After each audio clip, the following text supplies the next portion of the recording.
ഇവിടെ അവതരിപ്പിക്കുന്നത് the lottery. 1948 അത് പബ്ലിഷ് ആയിരിക്കുന്നത്. ഷേർലി ജാക്സൺ 1916 സാൻ ഫ്രാൻസിസ്കോയിലാണ് ജനിച്ചത്. അവരാണ് ഇത് എഴുതിയിരിക്കുന്നത്. Shirley Jackson, the lottery. ഇതിൻ്റെ അവസാനം, ഈ കഥയുടെ അവസാനം ഒരു ക്രൂരമായി തോന്നാവുന്ന ഒരു ക്ലൈമാക്സ് ആണ് ഇതിനുള്ളത്. അതുകൊണ്ട് തന്നെ ഒരുപാട് വിമർശനങ്ങൾ ഈ കഥയ്ക്ക് നേരെ ഉയർന്നിരുന്നു. മനുഷ്യന്റെ അടിസ്ഥാനപരമായ സ്വഭാവം എന്ത് എന്ന് കഥാകാരി ഈ കഥയിലൂടെ നോക്കുന്നുണ്ട്. കഥയുടെ ശീർഷകം, അതായത് ടൈറ്റിൽ, ദ ലോട്ടറി ആണ് എങ്കിലും ഇത് നമ്മൾ വിചാരിക്കുന്ന ഭാഗ്യ നറുക്കെടുപ്പ് അല്ല. ഒരു നറുക്കെടുപ്പാണ്, പക്ഷേ അത് എന്തിനുള്ള നറുക്കെടുപ്പാണെന്ന് നിങ്ങൾ കഥയിലൂടെ പോകുമ്പോഴാണ് നമുക്ക് മനസ്സിലാകുക. ഇതിലും അതേപോലെ ഒരു കാര്യമാണ് നടക്കുന്നത്. നമുക്ക് ഇനി നോക്കാം. ജൂൺ 27 ആ പട്ടണത്തിന് താഴെയുള്ള ഗ്രാമവാസികളെല്ലാം ഒരു സ്ഥലത്ത് ഒന്നിച്ച് കൂടിയിരിക്കുകയാണ്. ഇന്ന് ആണ് ആ പട്ടണത്തിലെ ഭാഗ്യ നറുക്കെടുപ്പ്. ബാക്കിയുള്ള പട്ടണങ്ങളിലെല്ലാം തന്നെ നറുക്കെടുപ്പ് നടക്കുന്നത് കുറേ കൂടുതൽ സമയം എടുത്തിട്ടാണ്. പക്ഷേ ഈ ഗ്രാമത്തിൽ ആകെ 300 പേരാണ് ഉള്ളത്. അതുകൊണ്ട് തന്നെ നറുക്കെടുപ്പിന് വെറും 2 മണിക്കൂർ മാത്രമാണ് എടുത്തത്. അവിടെയുള്ള കുട്ടികളെല്ലാം വേനൽ അവധിയിലാണ്. അവർ ഓടി നടന്ന് കല്ലുകൾ പെറുക്കി കൂട്ടുന്നുണ്ട്.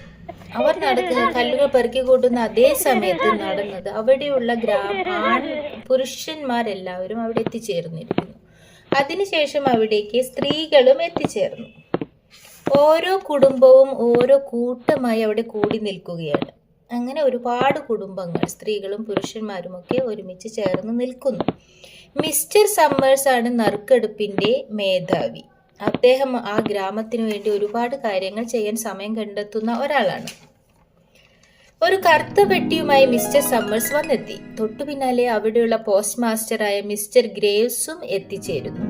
പണ്ട് ലോട്ടറി നടത്തുവാൻ ഉപയോഗിച്ചിരുന്നത് ഈ കറുത്ത പെട്ടി ആയിരുന്നില്ല. അത് കുറെ വർഷങ്ങൾക്ക് മുമ്പ് നഷ്ടപ്പെട്ടു. പട്ടണത്തിലെ ഏറ്റവും വയസ്സായ ആളായ വാർണർ ജനിക്കുന്നതിന് മുമ്പ് തന്നെ അത് നഷ്ടപ്പെട്ടിരുന്നു. ഈ കറുത്ത പെട്ടി ആകെ മങ്ങിയതുകൊണ്ട് ഒരു പുതിയ പെട്ടി ഉണ്ടാക്കുന്നതിനെ പറ്റി മിസ്റ്റർ സമ്മേഴ്സ് അഭിപ്രായം പറഞ്ഞെങ്കിലും ആരും തന്നെ പഴയ സമ്പ്രദായം തൊട്ട് കളിക്കാൻ താല്പര്യം പ്രകടിപ്പിച്ചില്ല. മിസ്റ്റർ സമ്മേഴ്സിനെ പെട്ടി മാറ്റം വരുത്താൻ കഴിഞ്ഞില്ലെങ്കിലും പെട്ടിയിൽ ചില ചെറിയ മാറ്റങ്ങൾ വരുത്തുവാൻ സാധിച്ചു. ലോട്ടറിക്ക് വേണ്ടി ഉപയോഗിക്കുന്ന ചെറിയ മരക്കഷ്ണങ്ങൾക്കു പകരം അതിൽ ചെറിയ പേപ്പർ തുണ്ടുകൾ ലോട്ടറിക്കായി ഉപയോഗിക്കാൻ തുടങ്ങി. മിസ്റ്റർ സമ്മേഴ്സ് പെട്ടിയിലുള്ള പേപ്പർ കഷ്ണങ്ങൾ കൂട്ടിക്കലർത്തി ഇളക്കി വെച്ചു. മിസ്റ്റർ സമ്മേഴ്സിന്റെ കൽക്കരി കമ്പനിയിൽ ഇരുന്ന് തലേ ദിവസം തന്നെ മിസ്റ്റർ സമ്മേഴ്സും മിസ്റ്റർ ഗ്രേവ്സും കൂടി ലോട്ടറിക്കുള്ള പേപ്പർ തുണ്ടുകൾ പേരെഴുതി ഉണ്ടാക്കി വെച്ച് പെട്ടിയിൽ ഭദ്രമാക്കി വെച്ചിരുന്നു. നറുക്കെടുപ്പ് തുടങ്ങുന്നതിന് മുമ്പ് അവർ ആ ഗ്രാമപ്രദേശത്തിലെ എല്ലാ കുടുംബങ്ങളുടെ പേരും എല്ലാ ഗൃഹങ്ങളിലെ അംഗങ്ങളുടെയും പേരും അടങ്ങിയ ഒരു നാമാവലി തയ്യാറാക്കി. മിസ്റ്റർ സമ്മേഴ്സ് പ്രതിജ്ഞ ചൊല്ലി നറുക്കെടുപ്പ് ആരംഭിച്ചു. മുൻപ് എല്ലാ തവണയും ഒരു പാട്ടും പിന്നെ ഒരു സല്യൂട്ടും ഉണ്ടായിരുന്നു. പക്ഷേ ഇപ്പോൾ അതും ഇല്ലാതായിരിക്കുന്നു. ടെസ്സി ഹച്ചിൻസൺ ജനക്കൂട്ടത്തിലേക്ക് എത്തിച്ചേരുന്നു. അയാളുടെ പേര് ടെസ്സി ഹച്ചിൻസൺ. ആകെ അമ്പരന്നുകൊണ്ടാണ് ടെസ്സി വന്നിരിക്കുന്നത്. ഇന്ന് ലോട്ടറി ഉള്ള കാര്യം അവൾ മറന്നിരിക്കുന്നു. അവൾ അവളുടെ ഭർത്താവിൻ്റെയും കുട്ടികളുടെയും കൂടെ ജനക്കൂട്ടത്തിന്റെ മുൻനിരയിൽ തന്നെയായി ചേർന്നു നിന്നു. ആളുകൾ അവൾ വൈകി വന്നതിനെ പറ്റി കളിയാക്കുകയും ചെയ്തു. മിസ്റ്റർ സമ്മേഴ്സ് ആരെങ്കിലും വരാത്തതായിട്ടുണ്ടോ എന്ന് അന്വേഷിക്കുന്നു. ഡെൻബാർ എന്ന ഒരാൾ വന്നു ചേർന്നിട്ടില്ല എന്ന് ജനക്കൂട്ടം വിളിച്ചു പറയുന്നു. മിസ്റ്റർ സമ്മേഴ്സ് ചോദിക്കുന്നു, ഡെൻബാറിന് വേണ്ടിയുള്ള നറുക്കെടുപ്പ് ആരാണ് എടുക്കുക? അതിനു മറുപടിയായി മിസ്സിസ് ഡെൻബാർ ആ ഉത്തരവാദിത്വം ഏറ്റെടുക്കാമെന്ന് സമ്മതിക്കുന്നു. പ്രത്യേകിച്ചും തങ്ങൾക്ക് മുതിർന്ന ഒരു മകൻ ഇല്ലാത്ത സാഹചര്യത്തിൽ ആ ഉത്തരവാദിത്വം താൻ തന്നെ എടുക്കുമെന്ന് അവർ അറിയിക്കുന്നു.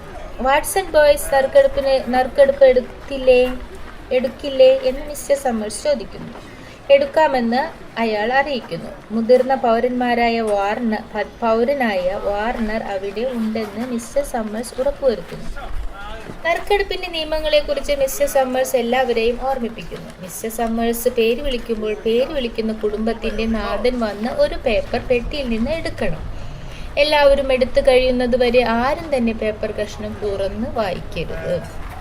അദ്ദേഹം ഓരോരുത്തരുടെയും പേര് വിളിക്കുന്നു. ഓരോരുത്തരായി വന്ന് പേപ്പർ എടുക്കുന്നു. അപ്പോൾ അവരെയെല്ലാം അദ്ദേഹം അഭിസംബോധനയും ചെയ്യുന്നുണ്ട്. മിസ്റ്റർ ആഡംസ് വൃദ്ധനായ വാർണറോട് പറയുന്നു, വടക്ക് ഗ്രാമത്തിൽ ലോട്ടറി നിർത്താൻ പോകുകയാണ്. ഇത് കേട്ടപ്പോൾ ആ വൃദ്ധൻ ചെറുപ്പക്കാരെ കളിയാക്കുകയാണ് ചെയ്തത്.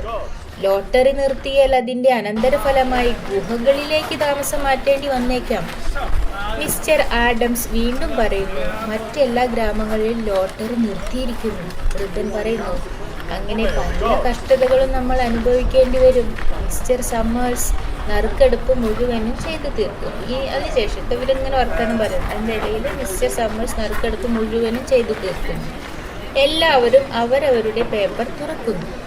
ബിൽ ഹച്ചിൻസൺ ലോട്ടറി അടിച്ചിരിക്കുന്നതായിട്ടാണ് എല്ലാവരും വിചാരിക്കുന്നത്. ബിൽ ഹച്ചിൻസൺ ആണ് ലോട്ടറി അടിച്ചിരിക്കുന്നത്.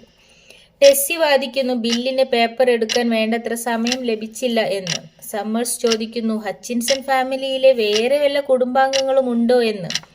ബിൽ പറയുന്നു, ഇല്ല എന്ന്. കല്യാണം കഴിഞ്ഞ മകൾ നറുക്കെടുപ്പ് എടുക്കുന്നത് ഭർത്താവിന്റെ വീട്ടുകാരുടെ ഒപ്പമാണ്. മിസ്റ്റർ സമ്മേഴ്സ് ചോദിക്കുന്നു, ബില്ലിന് എത്ര കുട്ടികളുണ്ട് എന്ന്. ബിൽ ഉത്തരം പറയുന്നു, 3 കുട്ടികളാണ് എന്ന്. ടെസ്സി വീണ്ടും പ്രതിഷേധിച്ചുകൊണ്ട് നറുക്കെടുപ്പ് ശരിയായ രീതിയിലല്ല നടന്നത് എന്ന് പറയുന്നു. മിസ്റ്റർ ഗ്രേവ്സ് ബോക്സിൽ നിന്നുള്ള എല്ലാ പേപ്പറുകളും ഗ്രൗണ്ടിലേക്ക് ഇടുന്നു. എന്നിട്ട് 5 പേപ്പർ ചിട്ടുകൾ ഹച്ചിൻസൺ ഫാമിലിക്ക് വേണ്ടി പെട്ടിയിലിടുന്നു. മിസ്റ്റർ സമ്മേഴ്സ് അവരുടെ ഓരോരുത്തരുടെയും പേര് വിളിക്കുന്നതനുസരിച്ച് അവർ വന്ന് നറുക്ക് എടുക്കുന്നു. എല്ലാവരും അവർക്ക് ലഭിച്ച പേപ്പർ ചിട്ടുകൾ തുറന്നു വായിക്കുന്നു. അവർക്ക് മനസ്സിലായി ടെസ്സിക്ക് കിട്ടിയ പേപ്പറിൽ ഒരു കറുത്ത കുത്ത് ഉണ്ടെന്ന്. അവിടെയാണ് പോയിന്റ്. ടെസ്സിക്ക് കിട്ടിയ പേപ്പറിൽ ഒരു കറുത്ത കുത്ത് ഉണ്ട്. മിസ്റ്റർ സമ്മേഴ്സൺ എല്ലാവരോടും കാര്യങ്ങൾ ധൃതിയിലാക്കാൻ നിർദ്ദേശിക്കുന്നു. ഗ്രാമവാസികൾ എല്ലാവരും കല്ലുകൾ പെറുക്കിയെടുത്ത് ടെസ്സിക്ക് നേരെ പാഞ്ഞടുക്കുന്നു. ജനക്കൂട്ട നടുവിൽ ഒരു ഒഴിഞ്ഞ ഭാഗത്തായി നിൽക്കുന്ന ടെസ്സിക്ക് നേരെ ഗ്രാമവാസികൾ കല്ലുകൾ പെറുക്കി ഓടിയെടുക്കുന്നു. ടെസ്സി ഇത് ന്യായമല്ല എന്ന് പറയുന്നു. ടെസ്സി പറയാണ്, നിങ്ങൾ ചെയ്യുന്നത് ശരിയല്ല. പക്ഷേ അവരെല്ലാവരും ടെസ്സിയുടെ മേലേക്ക് കല്ലെടുത്തെറിയുകയാണ് ചെയ്യുന്നത്. അതേസമയത്ത് തന്നെ ഒരു കല്ല് തലയിൽ വന്ന് ടെസ്സിയുടെ തലയിൽ വന്ന് പതിക്കുന്നു. ടെസ്സി പ്രതിഷേധിക്കുന്നതിൻ്റെ ഇടയിൽ അപ്പോഴേക്കും ഒരു കല്ല് വന്ന് തലയിൽ പതിക്കുകയാണ്. എല്ലാവരും കൂടി ടെസ്സിയെ കല്ലെറിഞ്ഞ് കൊല്ലുന്നു. ഇവിടെ ആ അന്ധവിശ്വാസികൾ ഗ്രാമവാസികൾ ഇങ്ങനെ ചെയ്യുകയാണ്. ഇവിടെ പരമ്പരാഗതമായി അനുവർത്തിച്ചു വരുന്ന ഒരു ദുരാചാരം പിന്തുടരുന്നതിൻ്റെ ഫലമായി ഒരു നിഷ്കളങ്കയായ സ്ത്രീ കൊല്ലപ്പെടുന്നു. അതാണ് കഥ. അപ്പോൾ ഈ കഥയിൽ ഇപ്പം എന്താ ഉള്ളതെന്ന് വിചാരിക്കും. നമ്മൾ ലോട്ടറി എടുക്കാമെന്ന് വിചാരിക്കുമ്പോൾ നല്ല ഭാഗ്യത്തിലുള്ള ആൾക്ക് കിട്ടുന്നല്ലോ. ഇവിടെ അതിന് നേരെ ഓപ്പോസിറ്റാണ്. അതാണ് ഇതിൻ്റെ ക്ലൈമാക്സിൻ്റെ പ്രത്യേകത.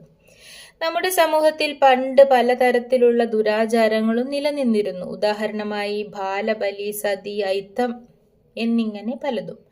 ഇന്നും പല സമുദായങ്ങളിലും ആരും അറിയാതെ പല ദുരാചാരങ്ങളും അനുവർത്തിക്കുന്നുണ്ട്. അപ്പോൾ ഇനിയെങ്കിലും ഓരോ ദുരാചാരങ്ങളും ഓരോന്നും നിങ്ങൾ ചിന്തിക്കുമ്പോൾ ഇതൊക്കെ ശരിയാണോ? അതിന് ശാസ്ത്രീയമായ വശമുണ്ടോ? അത് മനസ്സിന്റെ ദുർബലത കാരണമാണോ നമ്മൾ ഇതൊക്കെ ചെയ്യുന്നത് എന്ന് ഒന്ന് പരിശോധിക്കുന്നത് വളരെ നന്നായിരിക്കും.